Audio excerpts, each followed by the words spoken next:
Lakukan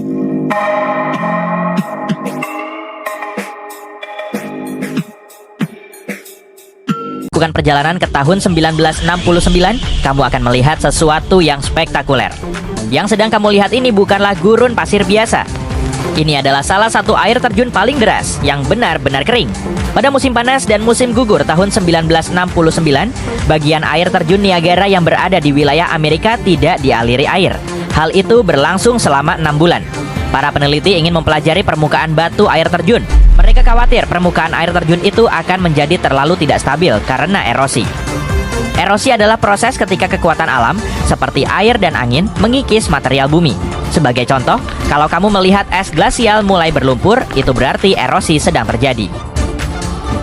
3 air terjun yang melintasi perbatasan internasional antara Kanada dan Amerika Serikat bersama-sama membentuk air terjun Niagara nan megah.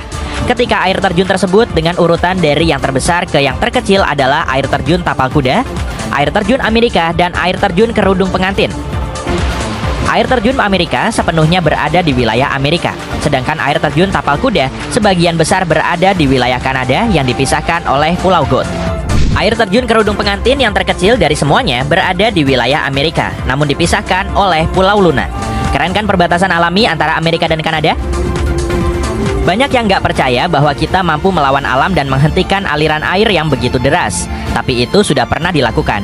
Butuh bendungan setinggi 182 meter di sungai Niagara yang sangat lebar untuk benar-benar menahan air terjun menakjubkan ini. Artinya mereka harus mengalihkan 272.000 liter air setiap detiknya agar debit air yang tersisa dapat mengalir menuju air terjun Horseshoe yang sangat besar. Ya, air terjun yang berada di wilayah Kanada. Lebih dari 27.000 ton batu digunakan untuk membangun bendungan itu. Dan lebih dari 1.000 truk mengangkut batu tersebut pada musim panas tahun 69. Pada tanggal 12 Juni, aliran air terjun Amerika berhenti setelah mengalir terus-menerus selama lebih dari 12.000 tahun. Kemudian air terjun Tapal Kuda menampung debit air itu dan mengalirkannya agar penelitian dapat dilakukan.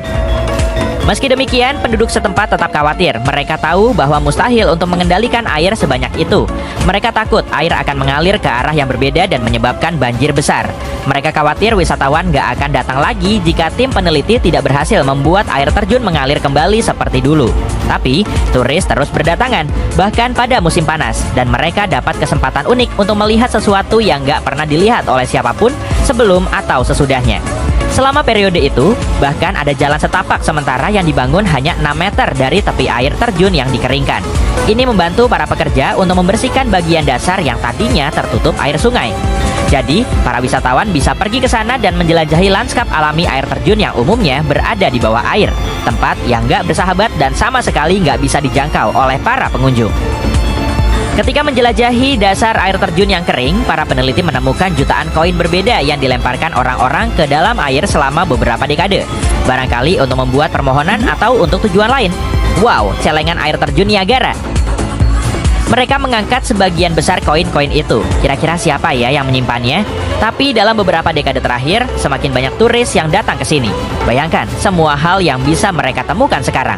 Lebih banyak koin, pastinya, tapi juga ada kamera yang hilang, drone yang tersesat, ponsel, dan benda-benda lain milik pengunjung yang mungkin nggak sengaja terjatuh ke dalam air terjun. Ide untuk menguras seluruh air dan mengubah air terjun Niagara menjadi padang pasir terbukti bisa dilakukan. Dan hal itu mungkin perlu dilakukan lagi. Pada tahun 2020, media melaporkan bahwa 2 jembatan penyeberangan pejalan kaki di air terjun Niagara perlu diganti atau diperbaiki.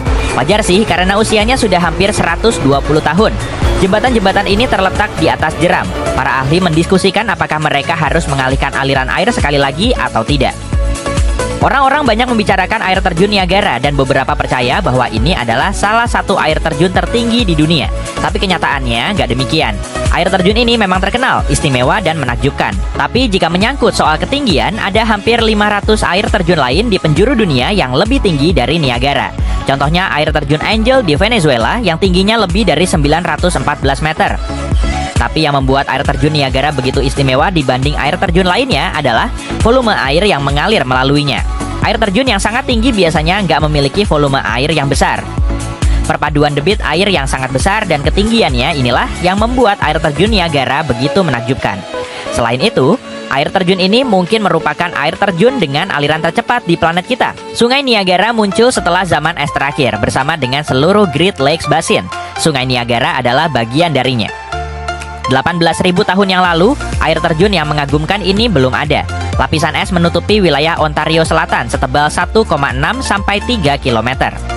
Ketika lapisan es bergerak ke arah selatan, terbentuklah cekungan-cekungan atau basin di Great Lakes. Kemudian lapisan-lapisan es itu mencair, melepaskan air dalam jumlah besar ke dalam basin tersebut.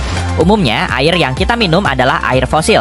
Hanya 1% dari air tersebut yang diperbaharui sepanjang tahun, dengan 99% sisanya berasal dari lapisan es. Semenanjung Niagara sudah tidak berada di bawah lapisan es selama hampir 12.500 tahun.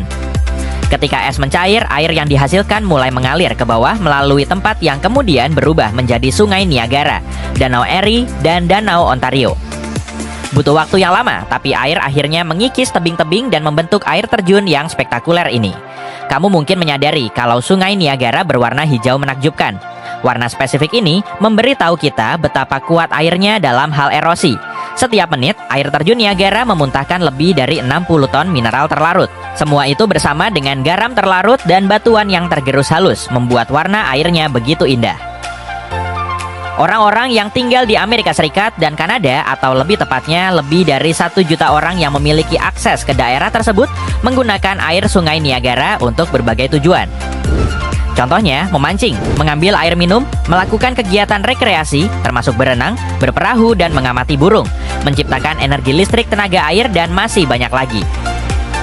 Stasiun pembangkit listrik tenaga air pertama di dunia dibangun pada akhir abad ke-19 dan berada tepat di sebelah air terjun. Tak lama kemudian, hal ini mulai membuahkan hasil karena orang-orang mendapatkan listrik darinya. Tapi listrik ini hanya dapat menjangkau 91 km, jadi ada beberapa hal yang perlu ditingkatkan di sana. Nikola Tesla menjadi orang yang menerima tantangan ini dan membuat perubahan yang diperlukan. Dia menemukan bahwa listrik dapat dialirkan dalam jarak yang jauh jika menggunakan arus bolak-balik. Saat ini, beberapa pembangkit listrik di air terjun Niagara menyediakan lebih dari 2 juta kilowatt listrik.